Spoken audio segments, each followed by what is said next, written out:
हल्ली आमची पोरं अपयशी का होत आहेत?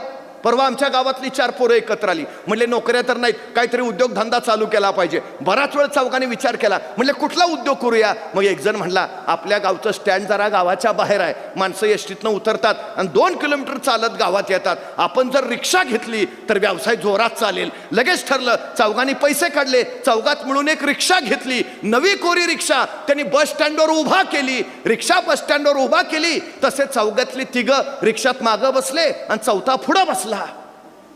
एसटी आली, प्रवासी उतरले, रिक्षा बघून हरकले, धावत धावत रिक्षा जवळ आले, वाकून बघितलं, फुल आहे. चलो वापस पैदल. 6 महिने झाले यांचा धंदाच होईना, कारण रिक्षात 3 मागं बसायचे आणि चौथा पुढं बसायचा, पॅसेंजरला जागाच नसायची. 6 महिन्यानंतर परत चौघं एकत्र बसले. म्हणजे काहीतरी वेगळा उद्योग केला पाहिजे, ह्यात काही रस नाही, कुठला करूया? परत शोध घेतला आणि त्यांना वाटलं आपल्या गावात गाड्या भरपूर आल्यात, पण एखादी गाडी पंक्चर झाली तर गावात पंक्चर काढायचं दुकान नाही, पंक्चर काढायचं दुकान टाकू. चौघांनी परत पैसे काढले, पंक्चर काढायचं दुकान टाकलं. पण पंक्चर काढायचं दुकान टाकून 6 महिने झाले तरी ह्यांच्या दुकानात एकही गाडी पंक्चर काढायला आली नाही. का?